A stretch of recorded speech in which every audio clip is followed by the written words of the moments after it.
Good morning, everybody. I'm Supnagar SR from Govindrao Nikam Secondary and Higher Secondary School, Savarade, Taluka Chiplun District, Ratnagiri, from Maharashtra. Students, now we are discussing here the new syllabus of 12th standard mathematics, chapter number first, differentiation.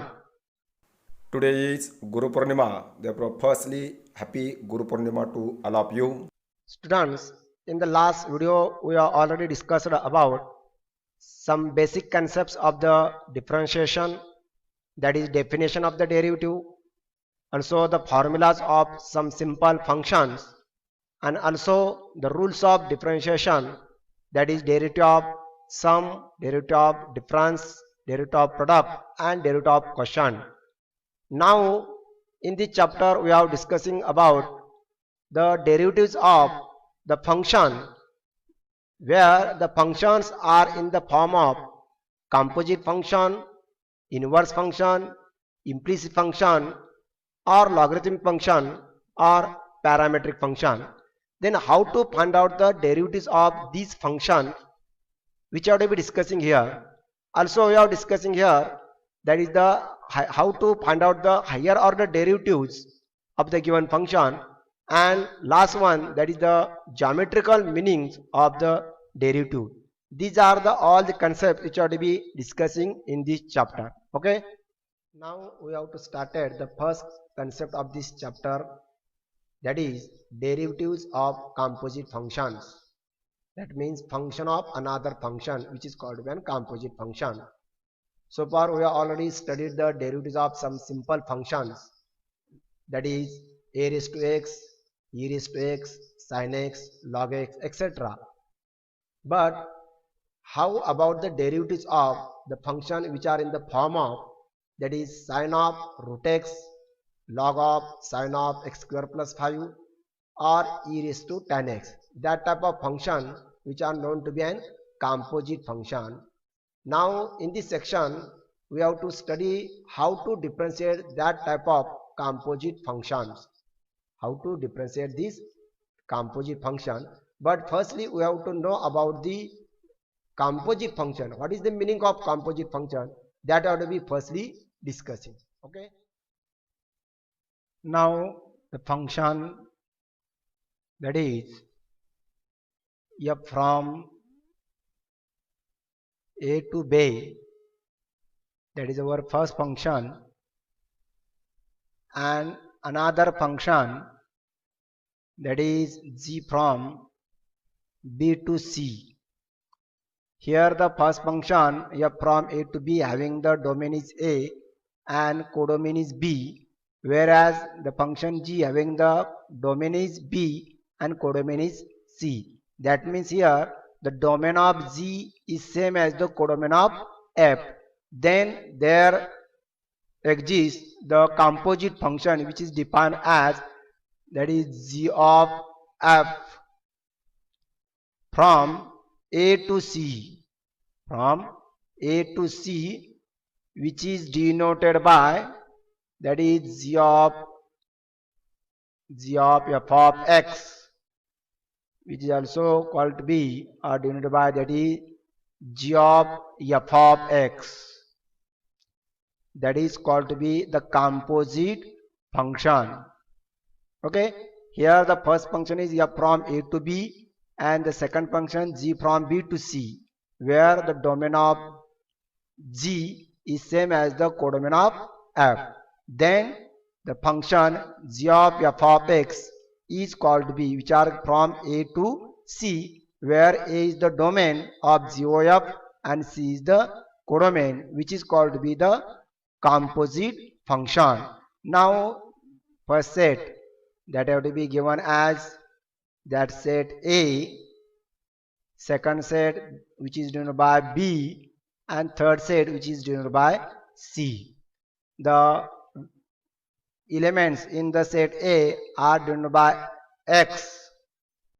The element in set B is Y, and elements in the set C is Z.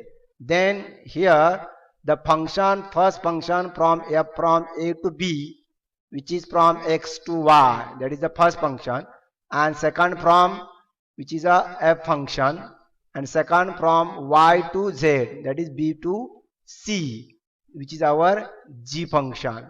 If these are the two functions, then there is a composite function from a to c. That function x to z is called to be the composite function GOF. GOF, that is G of f of x function. That function is called to be an composite function. Okay. Now we have to started the next concept, that is the theorem of composite function. The statement of the composite function theorem is, that is, if y equal to f of u is a differentiable function of u and u equal to g of x is a differentiable function of x, such that the composite function y equal to f of g of x is a differentiable function of x, then dy by dx equal to dy by du into du by dx. That is the statement of the given composite function theorem. Here in that theorem statement we have given, that is, first function is y equal to f of u, that means y with respect to u is given, that function must be a differentiable function. Second function is given as u equal to g of x, that means u with respect to x is the given function, which is also differentiable function. And if that two functions are differentiable function, then there is a composite function having the function is y equal to f of g of x, that means putting the value of u of g of x in the first function, then the given function first function become y equal to f of g of x, and that function is called to be a composite function. That composite function is a differentiable function. Then the statement says that is dy by dx, that is the derivative of y with respect to x, is given as, that is y with respect to x is given as derivative of y with respect to u into derivative of u with respect to x. That means if you have to find out the derivative of y with respect to x, that is dy by dx, then that can be found out by taking the product of the first function y with respect derivative of y with respect to u into the derivative of u with respect to x. Okay. Now we are taking here the proof of the given function. Firstly, given that is y equal to f of u and u equal to g of x. These are the given function. Now we assume that u is not a constant function. Let there be a small corresponding increment in the value of x in the first function, that is y equal to f of u, and second function u equal to g of x. Now the increment in x is delta x, then the corresponding increment in u and y also, that is delta u and delta y respectively. Okay. Now we are already discussing the theorem in the 11th standard, that is the as delta x, delta u and delta y are the small increment in x, u and y respectively, such that delta x is not equal to 0, delta u is not equal to 0, and delta y is not equal to 0.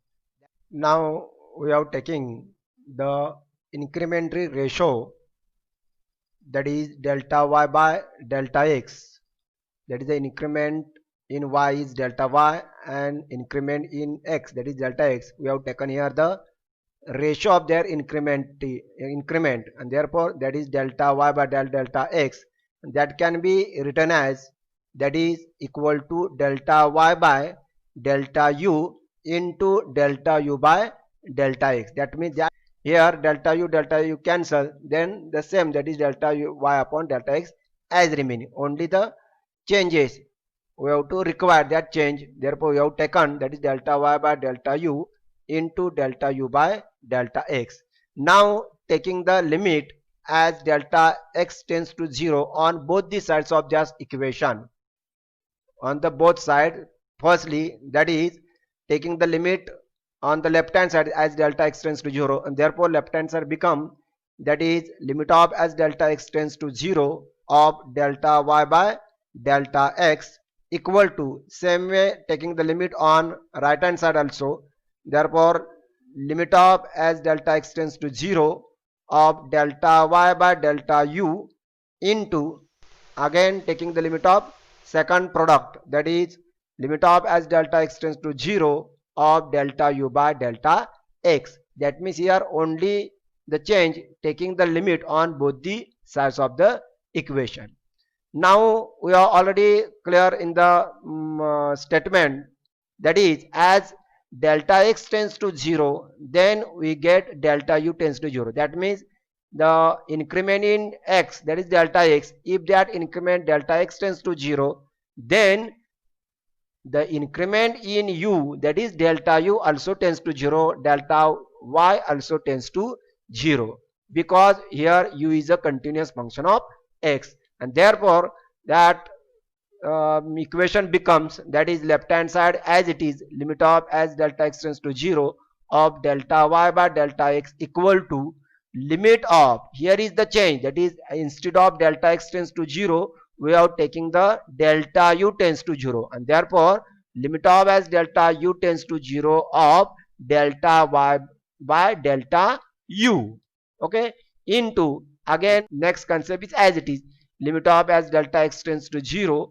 delta u by delta x. That means only change in the, that is delta, instead of delta x tends to 0 we are taking here only the delta u tends to 0. Now in the statement we have given that since y is a differential function of u and u is a differentiable functions of x, then we have, by definition of the derivative, we are already discussing, that is the, if you have to take the derivative of y with respect to u, then the limit of their increment ratio is given by the dy by du, and therefore as y is a differentiable function of u, therefore limit of as delta u tends to 0 of delta y by delta u equal to dy by du. That is the definition of the derivative. Also, if u is a differentiable functions of x, that is here u is with respect to x, therefore here is also by definition of derivative, that is limit of as delta x tends to 0 of delta u by delta x equal to du by dx. That is the by definition. With that too as taken second equation. Okay, now from first and second equation you can get, that is instead of limit of delta u tends to 0 of delta y by delta u, we are taking dy by du, and instead of limit of as delta x tends to 0 of delta u by delta x, we are taking, that is du by dx. Therefore the RHS also only changes, LHS same. Okay, now the equation 1 become, that is the left hand side is same, that is limit of as delta x tends to 0 of delta y by delta x equal to, only the change in right hand side, that is dy by du into du by dx. This value putting from equation second. Now that equation as taken to be third equation. Now the RHS of third equation exists, that and therefore as RHS of third exists and which is finite, implies LHS also exists and finite, because that is the equation, and if the right hand side is exists, then also left hand side also exists and which is finite, and therefore the left hand side becomes, that is limit of as delta x tends to 0 of delta y by delta x as taken to be dy by dx. That means the incremental ratio of delta y by delta x as limit of as delta x tends to 0 equal to dy by dx. That can be also written in the form of derivative, and therefore the equation 3 becomes, that is left hand side becomes, that is dy by dx equal to dy by du into du by dx, and that is our statements proof. We have already discussed the proof of the composite theorem Now that composite function theorem can be also expressed in the another form, that is, if the given function y equal to f of a u is a differential function of u and u equal to g of x is a differential function of x, then the composite function y equal to f of g of x is defined. Then the function, that statement is given as dy by dx equal to f dash of g of x into g dash of x. That means we have already proved that is dy by dx equal to dy by du into du by dx. Instead of dy by du, we are taking that is f dash of g of x into, instead of du by dx, you have to put that is g dash of x. That means here firstly we have to take the derivative of f dash with respect to u, but instead of u we have taken the g of x, and therefore that becomes f dash of g of x because into g dash of x. Okay, that is the u with respect to x, that can be written as g dash of x. And so all this example we have to apply this formula because that formula is the direct method to find out the derivative of the given functions. Okay, now this theorem also can be extended another form, that is, if y equal to f of v is a differential function of v and v equal to g of u is a differential function of u and u equal to h of x is a differential function of x, then dy by dx equal to dy by dv into dv by du into du by dx. That means firstly take the derivative of y with respect to v, then derivative of v with respect to u, then derivative of u with respect to x, and taking the product of these all these three we can get the derivative of y with respect to x. Okay, similarly, if the given function y is a differential function of u1, u1 is differential function of u2, ut is differential function of u3, in this way, that is un minus 1 is differential function of un and un is a differential function of x, then that is can be written as dy by dx equal to dy by du1 into du1 into du2 into du2 upon du3 into dash that is du1 upon dx. That means derivative of y with respect to u1 into derivative of u1 with respect to u2, derivative of u2 with respect to u3, derivative of un with respect to x. And this rule is also known to be an chain rule because here is we have to get here the chain, and therefore that rule is also known to be an chain rule. Okay, now from the composite function theorem we have derived here some standard composite function formulas that I will be discussing here. Firstly, if the given function y equal to f of x is given as f of x raised to n, then the derivative of the given function is given as n into f of x raised to n minus 1 into f dash of x. We are already discussing some basic formulas in the 11th standard. Same formulas are there also, only one change that have to be here clear one. Okay, that is we are already discussing that is the given function is x raised to n, then the derivative is n into x raised to n minus 1.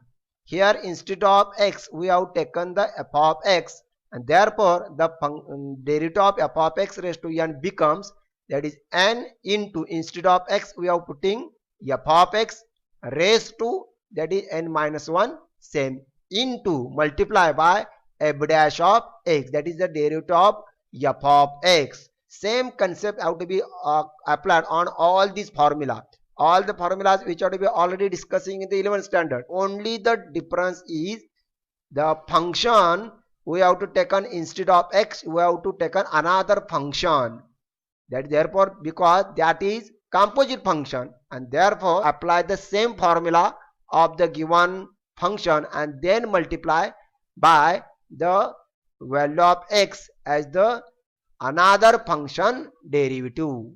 Again, the second formula is root of f of x having the derivative is 1 upon 2 into root of f of x into f dash of x. Here is also we all know that root of x having the derivative is 1 upon 2 root of x. Instead of x we are putting only f of x. That is, here is 1 upon 2 into root of f of x into, only the change is again taking the derivative of f of x, that is f dash of x. Same formula. Then again third one, 1 upon f of x equal to, having the derivative is minus 1 upon f of x raised to 2 into f dash of x. Here is also 1 upon x having the derivative is minus 1 upon x square. Therefore, the derivative of 1 upon f of x having the derivative is minus 1 upon f of x bracket square into derivative of f of x, that is f dash of x. Similarly, the derivative of a raised to f of x is given as a raised to f of x into log of a into f dash of x. Again, the derivative of e raised to f of x having the derivative is e raised to f of x into f dash of x. Here is also we know that the derivative of e raised to x having the derivative is e raised to x, and therefore here is e raised to f of x having the derivative is e raised to f of x into the derivative of f of x, that is f dash of x. Again, log of f of x having the derivative is formula 1 upon f of x into f dash of x. Log of f of x to the base a having the formula having the derivative is 1 upon a log of f of x into f dash of x. Okay, that means the formulas are same, only taking the, instead of x we are putting the f of x, and into every time we are multiply by the derivative of f of x. Okay, these are the some important formulas. Now we are taking here some another standard composite function formula. We are already discussing the trigonometric function formula in the 11th standard. Same formulas also applied here also, only the difference that is sin of f of x having the derivative is cos of f of x into f dash of x. We are already discussing, that is the sin of x having the derivative is cos of x. Here instead of x we are putting the f of x and into the derivative of f of x, that is f dash of x, by composite theorem or by chain rule. Same way, cos of f of x having the derivative is minus sin of f of x into f dash of x. Tan of f of x having the derivative is sec square f of x into f dash of x. Again next one, sec of f of x having the derivative is sec of f of x into tan of f of x into, that is f dash of x, because sec x having the derivative is sec x tan x, and therefore here taken the, instead of x we have taken f of x, therefore sec of f of x into tan of f of x into again the derivative of f of x, whatever may be. Now the next one, cosec f of x having the derivative is minus cosec f of x into cot of f of x into f dash of x, and last one, that is cot of f of x having the derivative is minus cosec square f of x into f dash of x. Okay, that means here no any another formula, the same formula which we have to be discussing in the 11th standard, only the difference, that is instead of x we are taking the putting the f of x and then multiply by the derivative of f of x, that is f dash of x. Okay, These are the some important concepts of the composite function and their theorem. Okay, thank you.